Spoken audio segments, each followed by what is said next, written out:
জমিদার বাবু, জমিদার বাবু, খবর আছে। এই শহর থেকে দুজন লোক এসেছে, তারা মাটিতে কি সব করছে। হ্যাঁ রে মদন, কি কি বলিস কি রে? এরা আবার গ্রামে কি করতে এলো? জানি না বাবু, শুধু দেখলাম ওরা মাটিতে কি সব পরীক্ষা করছে, আর ওরা মাটি খুঁড়ে কি সব যেন খুঁড়ছে। কুয়ো খুঁজছে? গ্রামে আবার ওরা কেন আসবে? আমাদের জমিতে কেউ কিছু খুঁড়বে, আমাকে জানাবে না, এটা কেমন কথা? হ্যাঁ বাবু, আমিও তো তাই ভাবছি। ওরা নাকি কি সব এই প্রত্নতত্ত্ববিদ, মানে ওই পুরনো জিনিস খুঁজে বেড়ায়, তাই বললো। পুরনো জিনিস? আরে গ্রামে পুরনো জিনিস তো আমিই আছি, ওদের দরকার হলে আমাকেই নিয়ে যাক। কিন্তু বাবু, শোনা যাচ্ছে ওই কুয়োগুলোর নিচে অনেক ধনসম্পদ লুকানো আছে। এই গ্রামবাসী ফিসফিস করা শুরু করে দিয়েছে। ধন সম্পদ? আমার জমিতে কিছু পেলে সেটা তো আমারই হবে, ওরা নেবে কেন? ঠিক আছে, চল তো গিয়ে দেখি ঘটনা কি। ঠিক আছে বাবু, শিগগিরই চলুন। এই গ্রামে যা কিছু আছে সব আমার। ধন সম্পদ যদি মাটির নিচ থেকে ওঠেই, তাও তো আমারই হবে। কিন্তু এরা এলোই বা কোথা থেকে, আর এদের খবরই বা দিল কে? কিছুই তো বুঝলাম না রে মদন। বাবু, ওখানে গিয়ে নিজের চোখে দেখুন আর তাদের জিজ্ঞেস করুন ওরা কেন এসব করছে। হ্যাঁ হ্যাঁ, ঠিক বলেছিস। তাই চল, তাই চল, তাই চল। কিন্তু বাবু, আজ তো সন্ধ্যা হয়ে গেল, আমরা বরং আগামীকাল সকালেই যাব। হ্যাঁ, এটাই ভালো বলেছিস। আর এতক্ষণে ওই লোকগুলো হয়তো কাজ শেষ করে ফেলেছে। রাহুল, এই মাটির গন্ধটা খেয়াল করেছো? অদ্ভুত ঠান্ডা একটা বাতাস বেরোচ্ছে না নিচ থেকে? হ্যাঁ, আমিও টের পাচ্ছি। মনে হচ্ছে অনেক পুরনো কিছু চাপা আছে এখানে। ঠিক আছে, মাটি খনন করার ব্যবস্থা করো, তাহলে বোঝা যাবে আসল ঘটনাটা কি। আমার মনে হচ্ছে এখানে ঐতিহাসিক কিছু আছে। প্রতিটি কাহিনীর পেছনে কোনো না কোনো ইতিহাস লুকানো থাকে। আমাদের প্রথমে সেটা খুঁজে বের করতে হবে। তুমি সব কিছুকে ইতিহাস আর যুক্তি দিয়ে বোঝাও, কিন্তু আমি অনুভব করছি এই জায়গাটা সাধারণ না। ভয় পেও না, যতই অদ্ভুত লাগুক, সত্য জানবার একটাই উপায়, খনন চালিয়ে যাওয়া। তাই ধৈর্য ধরো ততক্ষণ পর্যন্ত, যতক্ষণ আমাদের কাজটা শেষ না হয়। রাহুল, দেখো মাটির রংটা কেমন অদ্ভুত কালচে, সাধারণ মাটির মতো একেবারেই নয়, আরো স্যাঁতস্যাঁতে। হ্যাঁ, সত্যি অস্বাভাবিক। হয়তো এখানে লোহার কোনো জিনিস চাপা আছে, সেই জন্যই হয়তো মাটির রংটা পাল্টে গেছে। এটা লোহার গন্ধ নয়, অন্য কিছু পাচ্ছি, কেমন যেন গা ছমছমে। তুমি কি টের পাচ্ছ? ঠান্ডা হাওয়া বেরোচ্ছে ভেতর থেকে। তুমি আবার ভয় পেতে শুরু করেছো মায়া। ঠান্ডা হওয়া মানে ভূতের উপস্থিতি নয়, নিচে ফাঁপা জায়গা থাকলেই এমন হয়। আমার মনে হচ্ছে নিচে কূপ টাইপ কিছু আছে। হ্যাঁ, এটাও হতে পারে, আবার ভৌতিক কিছুও হতে পারে। এসব কুসংস্কার বাদ দাও মায়া। গ্রামের লোকেরা অভিশাপ, ভূত নিজের মতো করে এসব গল্প বানিয়ে নিয়েছে। ইতিহাসকে ঢেকে রাখবার জন্যই এমন গল্প ছড়ানো হয়। আর শিক্ষিত মানুষ হয়ে তুমিও এসব বিশ্বাস করছো? ইতিহাসের আড়ালে সত্যি যদি কোনো অশুভ শক্তি লুকিয়ে থাকে, তখন কি হবে? তাহলে আমরাই সেটা প্রথমে জানব। সত্য খুঁজে বের করাই হবে আমাদের কাজ। এবার চুপ করো তো। তুমি সব সময় এত ঠান্ডা মাথায় থাকো কিভাবে? আমাকে কাজ করতে দাও মায়া, অযথা বকবক করো না। কি হচ্ছে এখানে? আমার এলাকায় এসে মাটি খুঁড়ছেন, অথচ আমাকে জানানোর প্রয়োজন মনে করলেন না। মাফ করবেন বাবু, আসলে সরকারি নির্দেশ আছে, তাই আমাদের এই কাজটা করতে হচ্ছে। সরকারি নির্দেশ? আমার এলাকায় সরকার নির্দেশ দিল আর সেটা আমি জানলাম না? অদ্ভুত তো। আসলে স্যার, এখানে কিছু প্রত্নতাত্ত্বিক নিদর্শন পাওয়া গেছে, তাই আমরা এখানে এসেছি এর সত্যতা যাচাই করতে। তা কিছু কি পেলেন? জি, এই দেখুন কতগুলো কূপ পেয়েছি। ওই তো দু একটা কূপ দেখতে পাচ্ছি। শুধু দু একটা নয়, অন্তত 4-5টা নতুন কূপ বেরিয়েছে। আরে বাপরে, মাটির নিচে এতগুলো কূপ ছিল? হ্যাঁ বাবু, এই কূপগুলো দেখে মনে হচ্ছে অনেক পুরনো। পুরনো? আরে আমি তো সেই ছোট থেকে এই এলাকায় বড় হয়েছি, ওই আগে তো কখনো এই কূপ দেখিনি, এমনকি গল্পও শুনিনি কখনো। এগুলো অনেক পুরনো কূপ, হয়তো আপনার দাদার দাদার সময় খনন করা ছিল। ঠিক বলেছ, এমন কিছুই হবে। তা এগুলো আর কত খনন করবে? প্রায় হয়েই এসেছে, আর একটু কাজ বাকি। মানে আরও মাটি খুঁড়তে হবে? খুব বেশি না, তবে আমরা যদি একটু খোঁড়া বাদ দিই তাহলে সত্যিটা হারিয়ে যেতে পারে। কিন্তু এখন খনন করে লাভটা কি হবে আমার মাথায় আসছে না। ইতিহাস আর ঐতিহ্য সম্পর্কে জানতে হবে। আমরা শুধু প্রতিটি কূপের ইতিহাস সম্পর্কে জানতে এবং এর রহস্য উন্মোচন করতে চাই। সত্যি বলছি, আমি তো এতদিন এসব বুঝিনি। তুমি যদি কূপগুলো উন্মোচন করো তবে গ্রামবাসী এই পূর্বের ইতিহাস সম্পর্কে জানতে পারবে।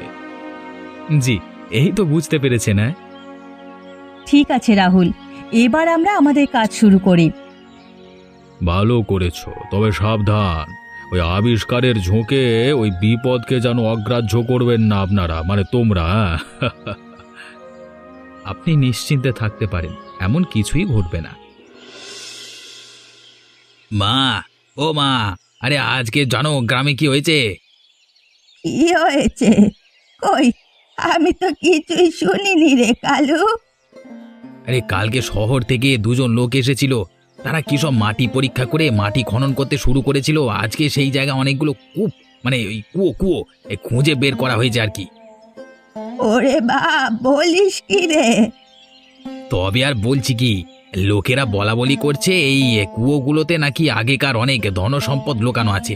তাই আমি কিছু বুদ্ধি পেয়েছি। তুই আবার কি বুদ্ধি পেলি রে? এইসব কূপের মধ্যে কি সত্যি ধন সম্পদ আছে? হ্যাঁ গো মা, আর শুধু ধন সম্পত্তি নয়, আরো অনেক কিছু আছে। মানে আমি ভাবছি এই কূপগুলোর মধ্যে আমি বসবাস করতে শুরু করব, আর রোজ রাতে একটু একটু করে সম্পদ বের করব।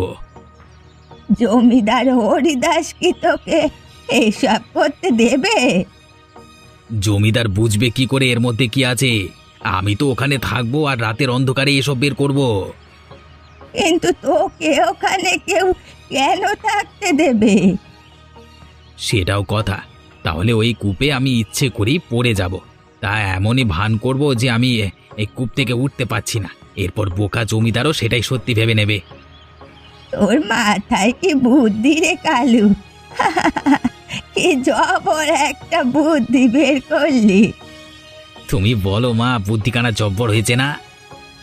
হ্যাঁ ঠিক আছে, তবে সাবধান কালু, এই কূপগুলো খুবই গোপনীয়।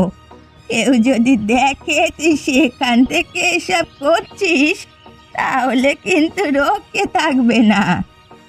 ভয় নাই মা, কেউ কিচ্ছু বুঝবে না। কেবল মজা হবে আর আমি দেখবে কত সম্পত্তি অর্জন করব। ঠিক আছে, তবে মনে রাখিস বাবা, কোনো বিপদ যেন না হয়। ঠিক আছে ও মা, তুমি থাকো, আমি ওদিকটায় যাই।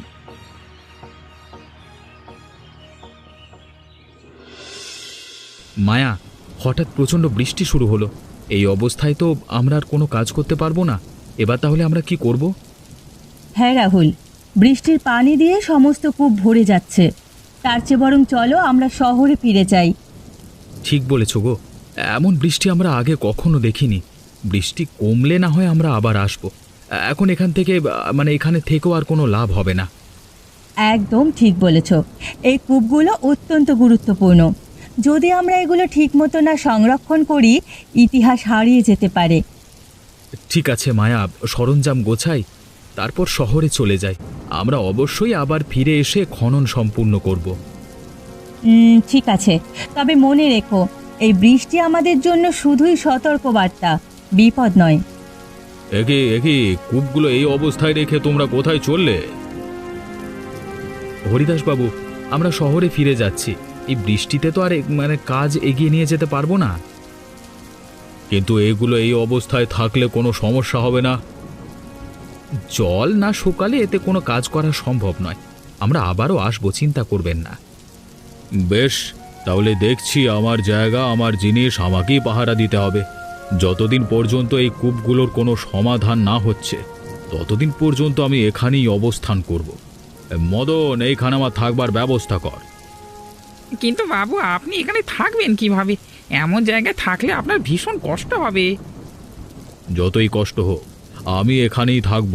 আমার পূর্বপুরুষের সম্পদ তো মানে আমাকেই রক্ষা করতে হবে, তাই না?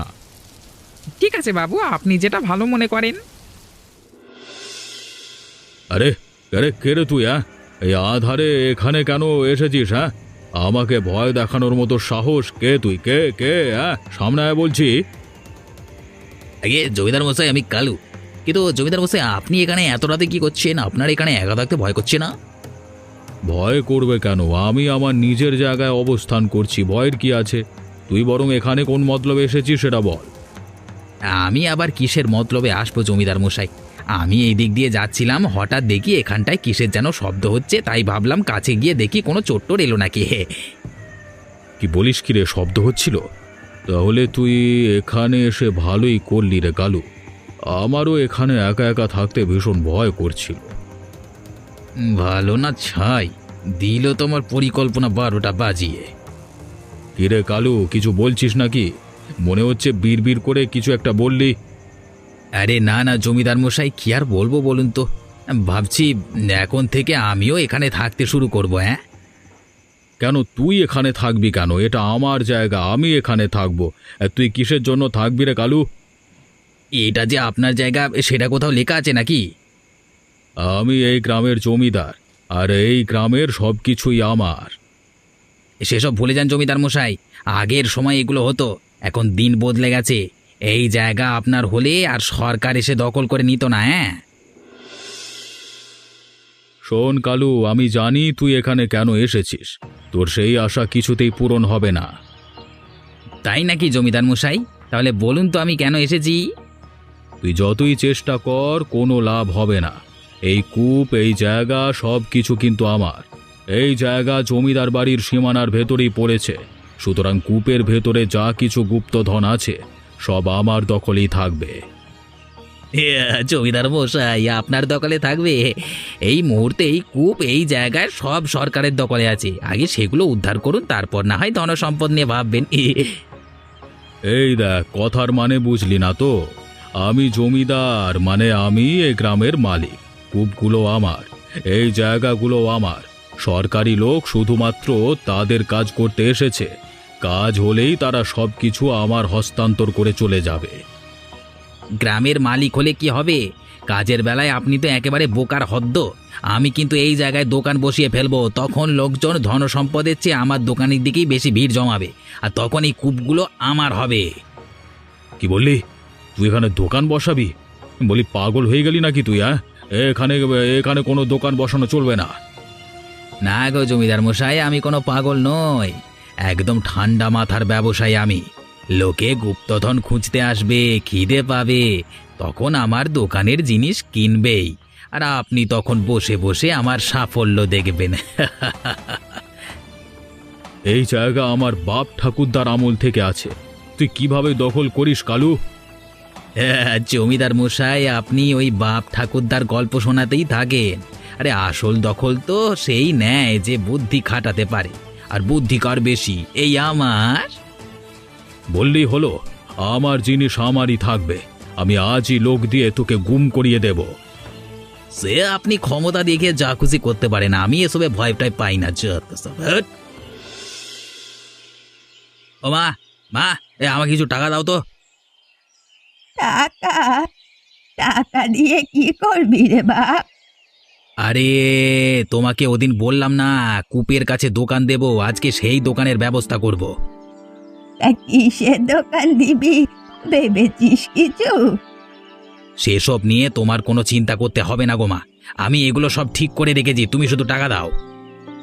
আরে বাবা, টাকা দিচ্ছি, কিন্তু আগে তো বলবি দোকানটা কিসের দিবি? মাংসের দোকান দেব। আর হয়েছে, শুনেছো? এবার টাকাটা দাও মা, আমার দেরি হয়ে যাচ্ছে, ওইদিকে জমিদার না জানি আবার কি করে বসে। কি বললি? কূপের কাছে মাংসের দোকান দিবি? আরে বাবা, এই গ্রামে মাংস কে কিনবে বল? তোর কি মাথা খারাপ হয়ে গেল নাকি? আরে এত কিছু তোমাকে ভাবতে বারণ করলাম না, তুমি শুধু টাকার ব্যবস্থা করো, খদ্দের আমি নিজেই টানবো, লোকজন কৌতূহলী হয়ে চলে আসবে, আর মাংস তো সবাই খায়, দাম করে রাখলি ভিড় হবে, বুঝলে? কিন্তু কালু, ওটা তো জমিদারের জায়গা শুনেছি। ও জায়গায় কি সব আছে? যা করবি সাবধানে কর বাবা। কূপের গুপ্তধন পেতে হলে এছাড়া আমার অন্য কোনো উপায় নেই। আমি ওখানে দোকান করব আর দিন রাত কূপ পাহারা দেব। তুমি এসব কাউকে বলতে যেও না আবার। তাড়াতাড়ি টাকাটা বের করো, আমার আবার অনেক বড় কাজ আছে। ঠিক আছে, দিচ্ছি, কিন্তু সাবধান, লোভে পড়ে কোনো বিপদ আপদ যেন না ঘটে। লোভ যে বড্ড খারাপ জিনিস রে বাপ। ঠিক আছে, বললাম তো আমি সব কিছু ভেবেচিন্তি করবো, হয়েছে? কে কোথায় আছো? শিগগির এদিকে এসে পড়ো। আরে গ্রামের একমাত্র কূপের পাশে মাংসের দোকান, তাজা তাজা মাংস। আরে কম দামে মাংস পেতে হলে এদিকে চলে আসো। খিরে কালু, এই ভিতরের দিকে কূপের কাছে দোকান দেয় কে? মাথা খারাপ হলো নাকি তোর? অনেক ভেবে চিন্তে এখানে দোকানটা দিলাম গো বৌদি। বলছি কম দামে মাংস লাগবে নাকি? লাগলে তাড়াতাড়ি নিয়ে যাও। সস্তায় পাইলে মানুষ হালকাতরাও খায়, আর এটা তো মাংস রে কালু। দে দেখি, আমার 2 কিলো মাংস দে। ভালো করে দেখে মাংস দিবি কিন্তু। ঠিক আছে বৌদি, ঠিক আছে। হ্যাঁ রে কালু, তোর মাথায় হঠাৎ এই বুদ্ধি এলো কিভাবে রে? আরে অন্য কোথাও দোকান দিতে গেলে অনেক টাকার প্রয়োজন হয় গো বৌদি। এই ধরো দোকান বানানোর জন্য বাঁশ লাগবে, কাঠ লাগবে, টিন লাগবে। এখানে কিচ্ছু না, শুধু প্লাস্টিক এনে তাঁবু খাটিয়ে দিলাম, ব্যাস অল্প খরচ হয়ে গেল আর দোকান। হ্যাঁ, বেশ ভালোই করেছিস। তা জমিদার মশাইও শুনলুম এই কূপের পাশেই তাঁবু খাটিয়ে আছেন। উনি তোকে কিছু বললেন না? উনি কি বলবেন? এটা কি ওনার বাপদাদা সম্পত্তি নাকি যে কিছু বলবেন? ওনার জিনিস মানে সরকারি জিনিস যে কেউ ব্যবহার করতে পারে। তাও বটে, কথাখানা মন্দ বলিসনি রে। তবে ওদিকে যে জমিদারের চেলা গ্রামে বলে বেড়াচ্ছে এই কূপগুলো সহ পুরো জায়গাটাই জমিদারের। বললেই হলো, এইগুলো জমিদারের হলে সরকারি লোক এসে কেন কাজ করবে বলো বৌদি? হ্যাঁ, আমিও এটাই ভেবেছিলাম। যাই রে কালু, এগুলো নিয়ে আমার ভেবে সময় নষ্ট করার দরকার নেই। বাড়িতে অনেক কাজ পড়ে আছে। আবার এসো গো বৌদি, কম দামে তাজা মাংস নিয়ে যাও, কেমন? ঠিক আছে, আসবো খন। এ কি, এই বুড়ির মাংসগুলো কোথায় গেল? এই তো একটু আগে আমি এনে রাখলাম, এখন এইটুকু সময়ের মধ্যে মাংসগুলো কে চুরি করলো? এখানে তো আর কেউ থাকে না, শুধু এই জমিদারটাই তো আছে। নিশ্চয়ই আমাকে হেনস্থা করবার জন্য মাংসগুলো ওই জমিদার হরিদাস চুরি করে লুকিয়ে রেখেছে। জমিদার মশাই, আমি নিশ্চিত এই মাংসগুলো আপনি নিয়েছেন। শিগগির বলুন কোথায় রেখেছেন, নইলে কিন্তু বিশাল বড় একটা ঝামেলা বেঁধে যাবে। এ কি বলছিস কালু? আমি কেন তোর মাংস নেবো রে বাবা? আমি মানে এগুলো নিয়ে করবোটা কি? মিথ্যে কথা বলবেন না জমিদার মশাই, আপনি আর আমি ছাড়া এখানে আর কে আছে? কে মাংসগুলো কি তবে একা একা উধাও হয়ে গেল? বিশ্বাস কর কালু, আমি কিচ্ছু করিনি। আরে আমি জানি না সেগুলো কোথায় গেল। বিশ্বাস করব না, আমি শপথ করে বলছি, যদি আমার মাংস উধাও হয় তবে আপনাকে আমি এইখানে কেটে টুকরো টুকরো করে দেব। কথাখানা ভালো করে মনে রাখবেন জমিদার মশাই। তোর কত বড় সাহস হয়েছে রে কালু? আমি শুধু তোর সাহস দেখছি। আমি রেগে গেলে তোর কিন্তু কোনো নিস্তার নেই। কিন্তু আমার এতগুলো মাংস এইভাবে উধাও হলো কি করে? এ কি, এগুলো কিসের শব্দ? মনে হচ্ছে কূপের ভেতরে সাপ বেরিয়েছে। আরে আরে তাই তো, ওরে বাবরে, এত বড় সাপ! ওরে কে কোথায় আছো? শিগগির এসো, দেখে যাও কূপের ভেতরে বড় বড় সাপ। কি গো কালুদা, এভাবে চিৎকার করলে কেন? কি হয়েছে কি? মদনা রে, এই দেখ না কূপের ভেতর কত বড় সাপ! ওরে বাপরে, এই সাপ তো গোটা মানুষকে গিলে খেতে পারবে। ভাগ্যিস জমিদার বাবুকে আজকে তুলে নিয়ে গেছিলাম। হায় হায় হায় হায়, এটা কি দেখলাম! এরাই তাহলে এতদিন আমার মাংসের দোকান থেকে মাংস খেয়েছে। এগুলো কোনোভাবে কূপ থেকে বেরিয়ে গ্রামে ঢুকে পড়লে কি হবে বলতো? একদম ঠিক বলেছো দাদা। চলো চলো, আমরা জমিদারের কাছে গিয়ে বলি। উনি সেই শহরের বাবুদের খবর পাঠিয়ে দিক। ওরা যেমন এগুলো খনন করে গেছে তেমনই আবার বন্ধ করে দিয়ে যাক। একদম ঠিক বলেছিস মদনা, চল চল আমরা জমিদারের কাছে যাই। ওরে বাবা, বলিস কি রে মদন? এই সাপ যদি গ্রামে ঢুকে পড়ে তবে তো সর্বনাশ হয়ে যাবে। হ্যাঁ বাবু, তাই তো বলছিলাম, শহরের বাবুদের খবর পাঠানোই এখন এর থেকে বাঁচবার একমাত্র উপায়। আমি মানছি আমি লোভ করে ভুল করেছি। এই কূপের ভেতরে দোকান দিয়ে যে বিপদ ডেকে এনেছি তার ক্ষমা নেই। তবুও জমিদার মশাই আপনি ওই লোকেদের খবর পাঠান, ওরা এসে কূপগুলো আবার বন্ধ করে দিয়ে যাক। ঠিক আছে, আমি দেখছি কি করা যায়। তোরা কোনো চিন্তা করিস না। বাবু, সাপগুলো যদি একবার দেখতেন, ওরে বাবা, দেখে মনে হচ্ছিল ওগুলো গোটা মানুষ গিলে খেতে পারবে। তবে এই গ্রাম তো আগে থেকেই অভিশপ্তে জর্জরিত, এবার আবার সাপের উপদ্রব বাড়ল। আর ওপরওয়ালা আমাদের রক্ষা করো গো। হ্যাঁ বাবু, এই কালু দাদার দোকানের মাংসগুলো এই সাপগুলি খেয়ে ফেলতো। এই কালকে যদি কালু দাদাকে মানে গ্রামের মানুষকে গিলে ফেলে, তখন এর দায় কে নেবে বলুন তো? হ্যাঁ জমিদার মশাই, মদন ঠিকই বলেছে। দেরি না করে তাড়াতাড়ি শহরের বাবুদের খবর পাঠান, কালকে সকাল হলে জানি না আবার কি ঘটে। ঠিক বলেছিস কালু, তোরা দুজনে এখন বাড়ি গিয়ে সবাইকে সাবধান কর। রাতের মধ্যে কেউ যেন কূপের ধারে না যায়। আমি দুধ পাঠাচ্ছি শহরে, যত দ্রুত সম্ভব বাবুরা এসে এই কূপ আবার বন্ধ করে দেবে। ঠিক আছে, চলো গো কালু দাদা, আমরা সবাইকে সাবধান করে দিই। মদনা চল চল চল। তোরা দুজনেই কূপের আশেপাশেই থাকিস, কোনো বিপদ দেখলে আমাকে খবর পাঠাস, কেমন? ঠিক আছে বাবু। এই কালুদা, চলো এবার আমরা কূপের কাছে যাই, চলো। আজ থেকে আমাদের গ্রামে আবার শান্তি থাকবে। কূপের অভিশাপও শেষ হলো, ওই সাপের আতঙ্ক আর থাকলো না। হ্যাঁ, আমিও আর কখনো অন্যের জিনিস পাওয়ার লোভ করব না জমিদার মশাই, দয়া করে আমাকে ক্ষমা করে দিন। হ্যাঁ, আমাদের গ্রাম আবারও নিরাপদ হয়েছে। এবার থেকে জমিদার বাবু যা বলবেন আমরা সেটাও করব। আমাদের করা ভুল কাজের জন্য আমরা ক্ষমা চেয়ে নিচ্ছি। আমাদের কাজটি অর্ধেক অবস্থায় রেখে যাওয়া উচিত হয়নি। ক্ষমা নয়, পরিবর্তন। আরে যদি সত্যি ভালো হতে চাও তবে গ্রামটাকে সঠিকভাবে গড়তে সাহায্য করে এগুলো বন্ধ করে দাও। আমরা এবার আসি। হ্যাঁ, আরেকটা কথা, ইতিহাসকে সম্মান করলে কিন্তু তবেই ভবিষ্যৎ সুন্দর হবে। হ্যাঁ, আপনারা একটু সাবধানে থাকবেন আর জানবেন যে আপনাদের গ্রামের ইতিহাস কি ছিল। ঠিক বলেছ রাহুল, আমাদের একটুখানি খুঁটিয়ে দেখতে হবে। আমাদের ঘরে তো অনেক বইপত্র আছে। আমরাও এরপর থেকে সাবধানে কাজ করব। গ্রামের মানুষের সাথে আগে কথা না বলে আমরা খনন কার্য শুরু করব না। হ্যাঁ, ঠিকই বলেছ। না হলে এমন বিপদ যদি অন্য কোথাও হয় তাহলে তো খুবই মুশকিল। এমনই মজার মজার গল্প দেখতে আমাদের চ্যানেলটিকে সাবস্ক্রাইব করতে ভুলবেন না।